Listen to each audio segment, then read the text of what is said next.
December 9th, 1945. Frankfurt, Germany.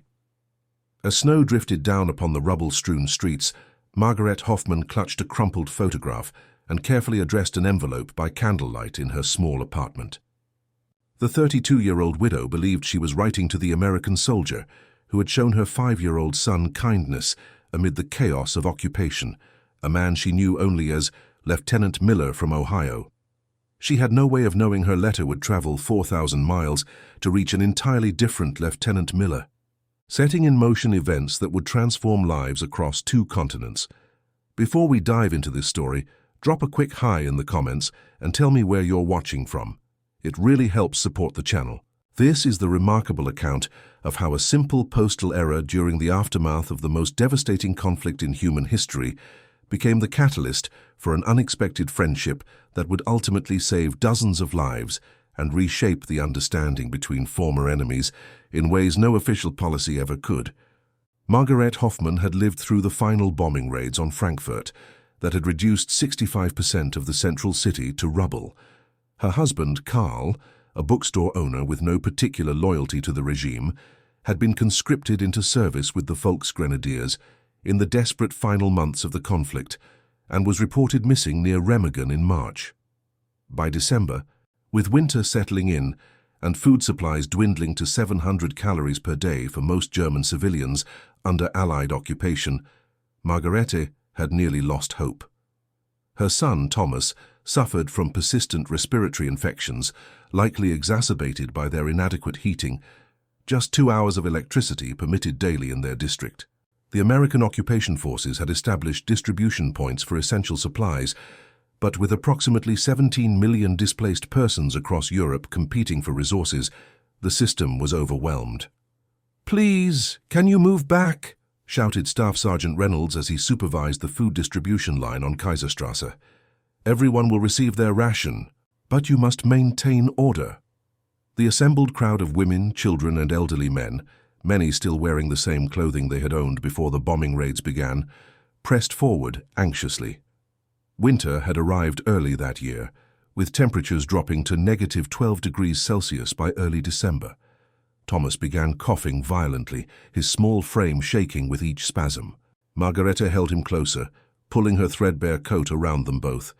They had been standing in line for nearly 3 hours, and the boy's lips had taken on a worrying bluish tinge. "Please, my son needs medicine," Margaret said in her limited English, approaching the front of the line. "He is very sick." Sergeant Reynolds shook his head. "Food distribution only, ma'am. Medical supplies are at the center on Goethestrasse." He gestured vaguely eastward, already turning his attention to the next person. Then a tall officer appeared beside the sergeant. "What seems to be the problem here?" he asked, his voice carrying the distinctive flat vowels of the American Midwest. "Lieutenant Miller, this woman needs to take her complaint to the medical station," Reynolds explained with evident frustration. Lieutenant David Miller looked at the young boy and his desperate mother. Military government regulations emphasized that occupation forces should maintain professional distance from the local population. Fraternization was explicitly discouraged. The official policy was clear. Germany was to be treated as a defeated nation, not a liberated one. Yet something about the boy's pitiful coughing and the quiet dignity in the mother's eyes made Miller hesitate. "When did he last eat something substantial?" Miller asked. 3 days ago, Lieutenant. We had potato soup," Margaret replied, her accent thick but understandable. Miller reached into his pocket and pulled out a chocolate bar, a luxury item available only to American personnel through their post-exchange system. He knelt down to Thomas's eye level. "Here you go, son," he said gently, placing the chocolate in the boy's small hand. "You eat this now and it will help you feel stronger." Thomas stared at the chocolate bar in disbelief before looking to his mother for permission. She nodded, tears welling in her eyes. Miller then removed his own scarf, a warm wool item his mother had sent from Springfield, Ohio, and wrapped it around the boy's neck. "This should help with the cold. Now I want you to take your mother and go directly to the medical station. Tell them Lieutenant Miller sent you." He scribbled something on a notepad and handed it to Margarete. "Show them this." "Danke schön," Margarete whispered, clutching the note. "God bless you." "What's your name, ma'am?" Miller asked. "Margaretta Hoffman," she replied. "And this is Thomas." Miller nodded. "Pleased to meet you both. Lieutenant David Miller from Ohio." He glanced at Reynolds, who was watching the exchange with disapproval, then added more officially, "Please proceed to the medical station immediately. Next in line, please." That brief encounter made an impression on Margaret. In the following weeks, Thomas recovered from his respiratory infection, thanks to the antibiotics he received at the medical station. The lieutenant's note had apparently carried significant weight. When Margaret found a photograph that Thomas had secretly taken of the kind American officer with a small camera given to him by his father before the war, she decided to write a thank you letter. She had only the officer's name and home state to guide her efforts, but she felt compelled to express her gratitude. "Dear Lieutenant Miller," she wrote in careful English, "you may not remember us, but your kindness to my son Thomas at the Frankfurt Distribution Center saved his life. The medicine he received has made him well again, and he treasures your scarf. We pray for you and hope that someday you may return to your family in Ohio, as our Carl may never return to us. With eternal gratitude, Margaret and Thomas Hoffman." She addressed the envelope based on the limited information she had. "Lieutenant David Miller, U.S. Army, Ohio, United States of America." By remarkable coincidence, or perhaps fate, the United States Postal Service in 1945 managed to deliver this vaguely addressed letter. However, it did not reach Lieutenant David Miller of Springfield. Instead, it arrived in the hands of Lieutenant Samuel Miller of Columbus, Ohio, a 28-year-old history teacher who had served not in Germany but in the Pacific Theater and had just returned to his teaching position. Samuel Miller had endured the brutal island-hopping campaign, participating in operations on Guam and Okinawa as part of the 10th Army. The fighting in the Pacific had been savage, with Japanese forces frequently fighting to the death rather than surrendering. The experience had left him deeply troubled, wrestling with nightmares and what doctors then vaguely termed battle fatigue. His return to civilian life had been difficult. The students at Columbus Central High School seemed impossibly young and carefree. How could he explain to 16-year-olds what he had witnessed? How could he resume teaching about European history and the Great War when he had just lived through something far worse? When Margaret's misaddressed letter arrived at his modest apartment on January 23, 1946, Samuel was grading papers, a half-empty bottle of bourbon beside him. He opened the envelope with curiosity, then confusion. "This isn't meant for me," he muttered, reading the heartfelt thanks for a kindness he had never performed. He should have simply marked it "wrong address" and returned it to the postal service. Instead, he read it again. Something about the simple gratitude in the letter moved him. For months, he had felt hollow, disconnected from the world around him. Here was a woman who had endured the collapse of her country, the loss of her husband, the near death of her son, yet she still found reason to express thanks to a complete stranger. After a sleepless night contemplating the letter, Samuel made a decision that would alter the course of many lives. He wrote back, "Dear Mrs. Hoffman," he began, "I received your letter, and while I believe it was intended for another Lieutenant Miller, I feel compelled to respond. I did not serve in Germany, but in the Pacific. I did not give your son a scarf or help him receive medicine. But your words of gratitude touched me deeply during a difficult time in my own life. If you would permit it, I would like to correspond with you and perhaps send some supplies for you and your son. The war is over, and perhaps it is time for healing to begin between our peoples. Respectfully, Lieutenant Samuel Miller, Columbus, Ohio." He included in the package some items that were nearly impossible to find in post-war Germany: real coffee, chocolate, canned meat, and vitamin tablets. He also added several children's books in English, thinking they might help the boy learn the language. Margaret received this unexpected package 6 weeks later. Her initial embarrassment at having reached the wrong American soldier quickly gave way to astonishment at his generosity. She wrote back immediately, "Dear Lieutenant Samuel Miller, I am so sorry for my mistake. The kind officer who helped us was David, not Samuel, but your generosity has moved me to tears. The coffee alone is worth more than a month of our rations. Thomas has already begun looking at the books, and I am trying to help him. though my English is limited. You ask about our situation, so I will tell you honestly. Frankfurt is still in ruins. Many of us live in partially destroyed buildings. There is not enough food, fuel, or medicine, but we survive day by day. Many Germans do not speak of the war. We carry a great shame for what was done in our name. I did not know the extent of the atrocities until after it ended. How do we live with this knowledge? I cannot answer. We simply continue with gratitude for your unexpected kindness, Margaret. Samuel found himself deeply affected by her letter. Here was a perspective on the aftermath of the conflict that he had never considered. As an American, he had seen the war largely in terms of victory and defeat, good versus evil. Margaret's letter revealed the complex reality of ordinary Germans, caught in the machinery of a regime they could not control, now facing the consequences of their nation's actions. His response began a correspondence that would continue for years. Meanwhile, the actual Lieutenant David Miller had returned to Springfield, Ohio, resuming his position at his family's hardware business.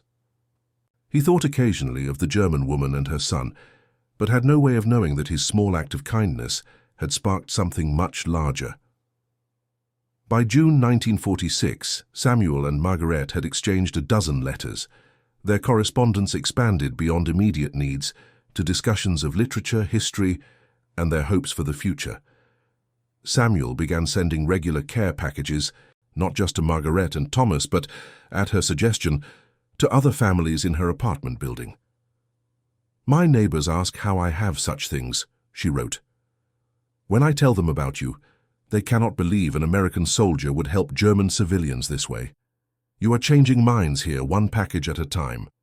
In his position as a history teacher, Samuel began incorporating Margaret's letters, with her permission and anonymously, into his lessons about the war. His students, many with fathers or brothers who had served, were initially resistant to considering the German civilian experience. "My dad fought those people," protested 17-year-old Richard Donovan during a class discussion. He said the whole country supported what they did. Samuel nodded, understanding. "And many did," he acknowledged. "But imagine for a moment being an ordinary citizen. Your government controls all information. Dissent means imprisonment or worse. Your husband is conscripted. Your city is bombed into rubble. Your child is sick and you have no medicine." The classroom fell silent.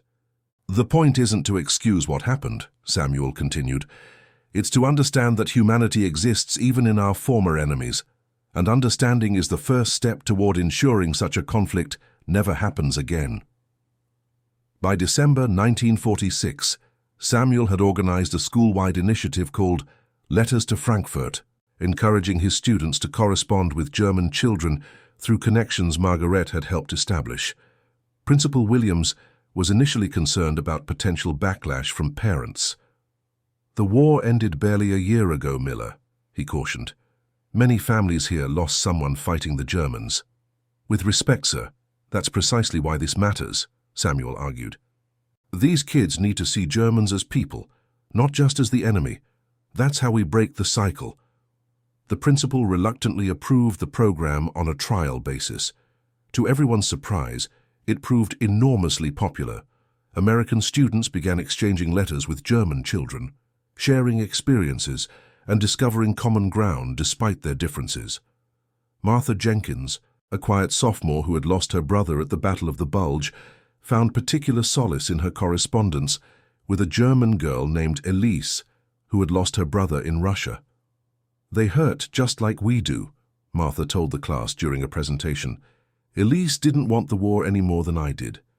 By early 1947, the success of Samuel's program had come to the attention of occupation authorities in Frankfurt. Captain William Harrison, civil affairs officer for the district, including Margaret's neighborhood, requested a meeting with her.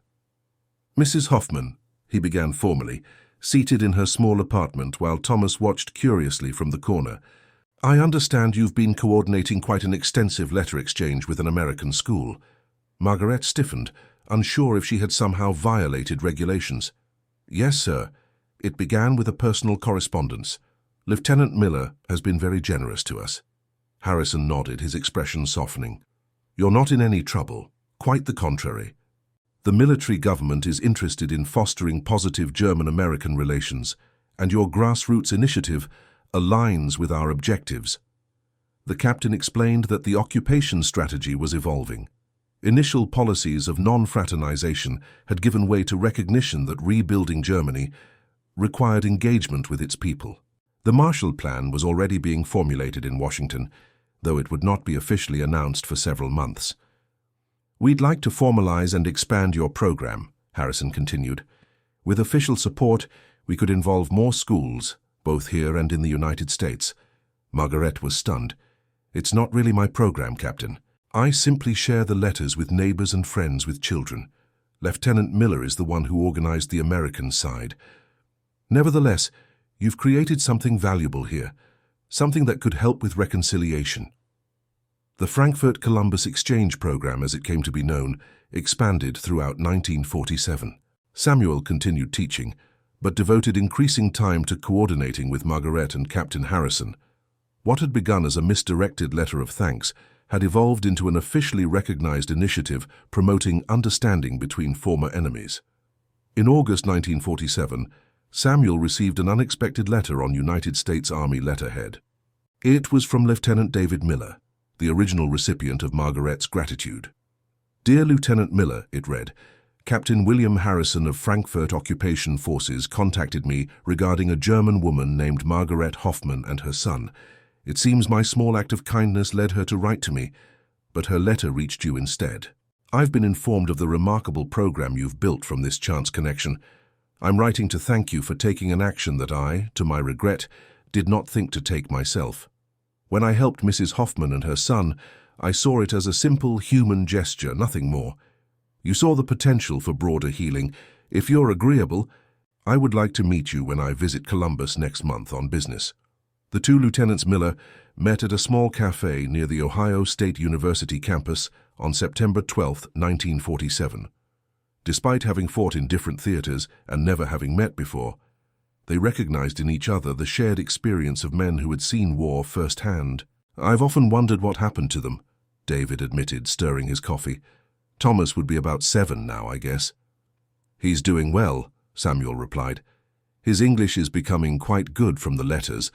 Margaret has found work as a translator for the Occupation Administration, thanks in part to practicing English in our correspondence. And this exchange program, Harrison tells me it involves over 500 students now." Samuel nodded. 532 at last count. 4 schools in Ohio, 3 in Frankfurt. We're looking to expand to Berlin next year. David was quiet for a moment. "You know, when I gave that kid my scarf, I was breaking regulations. Fraternization was still prohibited. I could have been disciplined." "Why did you do it then?" David considered the question. "Because in that moment they weren't the enemy or Germans. They were just a sick kid and his worried mother." He paused. "But that's all I did. One small thing. You've created something much bigger." "It wasn't just me," Samuel insisted. "Margaret deserves much of the credit. And now you're part of it too." The meeting of the two Millers led to another significant development. David, whose family hardware business had expanded into construction supplies, proposed a new initiative, collecting building materials to help reconstruction efforts in Frankfurt, focusing specifically on schools and children's facilities. "Miller Hardware has warehouses full of supplies," he explained. "Some of it could be put to better use rebuilding what we helped destroy." By December 1947, the first shipment of building supplies organized by David Miller arrived in Frankfurt. Enough materials to repair the roof and windows of the school nearest Margaret's apartment, which had been operating with partial walls and plastic sheeting covering broken windows. As the program continued to grow, Margaret and Samuel maintained their personal correspondence. Their letters had evolved from formal exchanges to deeply personal conversations about their lives, hopes, and the world they hoped to build after the war. In March 1948, Samuel made a decision. He applied for a teaching exchange to spend the summer in Frankfurt, working with German educators to develop a shared history curriculum that acknowledged the difficult truths of the conflict while emphasizing the potential for reconciliation. His arrival at Frankfurt International Airport on June 17, 1948, marked the first time he and Margaret would meet in person. She waited nervously in the terminal, Thomas beside her, both dressed in their finest clothes, still modest by American standards, but the best they could manage in a Germany still suffering from material shortages. "How will we recognize him?" Thomas asked, fidgeting with excitement. "He sent a photograph, remember?" Margarete replied, though the grainy black-and-white picture Samuel had enclosed in a letter months earlier hardly seemed adequate to identify him among the deplaning passengers. She need not have worried. Samuel spotted them immediately and approached with a warm smile, carrying a suitcase in one hand and a large package in the other. "Mrs. Hoffman," he said formally, then relaxed. "Margarete, and this must be Thomas. I'm very pleased to finally meet you both in person." There was an awkward moment as both considered the appropriate greeting. A handshake seemed too formal, yet anything more familiar might be presumptuous. Margarete finally extended her hand, which Samuel took gently. "Welcome to Frankfurt, Lieutenant Miller," she said, then corrected herself. "Samuel, I've brought something for Thomas," Samuel said, kneeling to present the package to the boy. Inside was a baseball glove, ball, and a small handbook explaining the rules of the game. "It's America's favorite sport. I thought I might teach you while I'm here." Thomas's eyes widened. "Danke schön. Thank you, sir." As they left the airport, Margarete apologized for the still evident destruction visible throughout the city. "It's improving," she said, "but slowly." "I understand," Samuel replied. "My students collected these for your students." He opened his suitcase to reveal dozens of letters, drawings, and small gifts from his class in Columbus. During his 2-month stay in Frankfurt, Samuel worked with local teachers to develop a curriculum that would help German children understand their recent history without shame, while encouraging American children to move beyond viewing Germans as former enemies. The program expanded to include teacher exchanges, joint educational materials, and even a small scholarship fund for particularly promising students to study abroad. By 1950, what had begun as a misdirected letter had grown into a model for post-war reconciliation efforts, studied by educational authorities throughout occupied Germany. In June 1950, exactly 2 years after their first meeting, Samuel returned to Frankfurt. This time his visit had a more personal purpose. After dozens of letters and many long-distance telephone calls, arranged with difficulty through military exchange lines, he and Margarete had developed feelings that transcended their initial connection.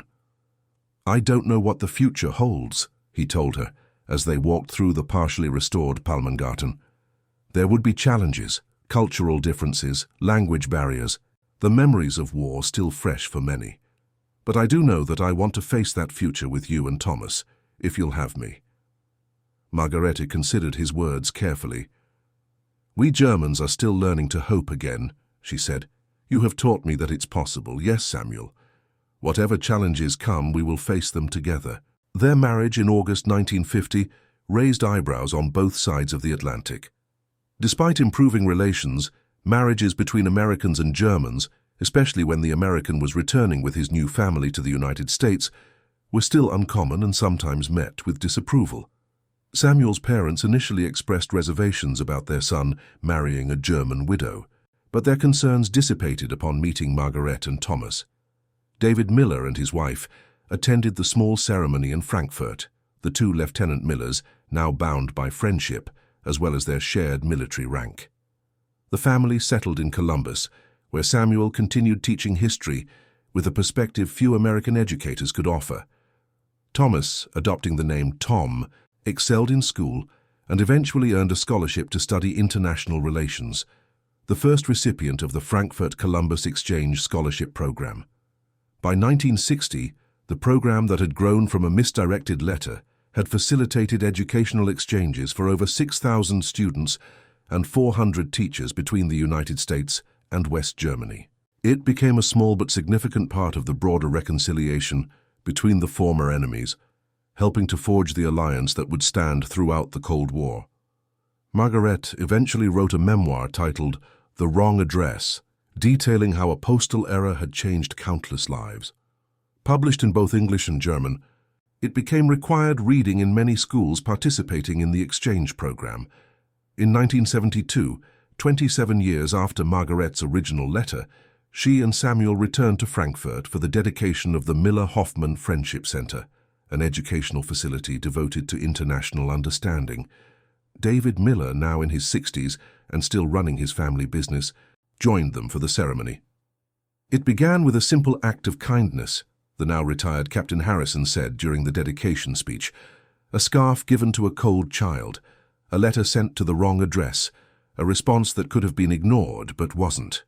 From these small beginnings came something that has helped heal the wounds of war and build bridges between nations. After the ceremony, the two Lieutenant Millers, one who had performed a small kindness and one who had built upon a mistaken letter, stood with Margaret looking at the new center that bore their names. "I've often wondered," David said quietly, "what would have happened if your letter had reached me as intended?" Margaret smiled. "Perhaps nothing more than a polite reply. Perhaps something wonderful. We'll never know." "Sometimes the best things come from mistakes," Samuel added, taking his wife's hand. The following day, the three visited the Frankfurt distribution center, where Margaret and David had first met nearly 3 decades earlier. The building now served as a community center, with no visible reminder of the desperate days of 1945. As they walked through the neighborhood, now rebuilt and prosperous in the German economic miracle of the post-war years, Thomas's son, named Karl after the grandfather he never knew, ran ahead, carefree in a way that would have seemed impossible in the winter of 1945. "He has no memory of those times," Margaret observed. "For him, Americans have always been friends, not occupiers or enemies." "That's the greatest success of all," David replied, "that the next generation knows cooperation instead of conflict." Over the decades, thousands of participants in the exchange program went on to careers in diplomacy, international business, and education, bringing with them the perspective that former enemies could become the closest of allies. The program created networks of understanding that helped strengthen the transatlantic alliance throughout the Cold War and beyond. When the Berlin Wall fell in 1989, Thomas Hoffman Miller was serving as a cultural attaché at the American Embassy in Bonn. Among the documents found in abandoned Stasi headquarters in East Berlin was a file labeled Hoffman-Miller Initiative, detailing how East German authorities had considered the exchange program a threat because it promoted Western values and undermined socialist solidarity through humanizing the American imperialists. "They feared what we built," Thomas told his mother and stepfather when he shared this discovery with them. "They feared it because it worked." In their final years, Samuel and Margaret devoted themselves to documenting the thousands of connections their accidental initiative had created: marriages, business partnerships, academic collaborations, and lifelong friendships that had sprouted from a simple misdirected letter. When Samuel passed away in 1991, his memorial service was attended by hundreds of former students, including dozens who had traveled from Germany to pay their respects to the man whose compassionate response to a stranger's letter had changed their lives. 3 years later, when Margaret followed him, David Miller, by then in his 80s, spoke at her service. "The war taught us to see people in categories," he reflected. "Allies and enemies, winners and losers." It took Margaret's letter, sent to the wrong Lieutenant Miller, to remind us that behind these categories are individual human beings with hopes, fears, and the capacity for connection. One letter, delivered to the wrong address, did more for understanding between our nations than 1,000 official proclamations ever could.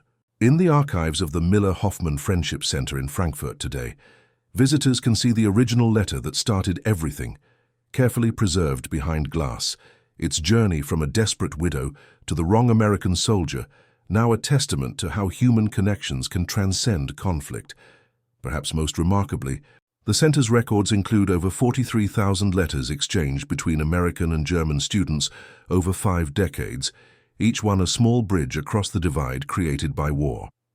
In 2010, a researcher compiling the definitive history of the program discovered something extraordinary. Among the American students who participated in the very first letter exchange was a young man named James Williams, who would later serve as a key diplomat in negotiating the details of German reunification following the fall of the Berlin Wall. "The letter exchange shaped my entire worldview," Williams recalled in an interview. "It was the first time I understood that history is made not just by governments and armies, but by individuals, making choices about how to respond to one another. Today, the program continues in digital form, with students from across the United States and Germany participating in video exchanges, collaborative projects, and even virtual reality reconstructions of historical sites. And it all began because a German widow sent a letter to the wrong American soldier. And that concludes our story. If you made it this far, please share your thoughts in the comments. What part of this historical account surprised you most? Don't forget to subscribe for more untold stories from World War II and check out the video on screen for another incredible tale from history. Until next time.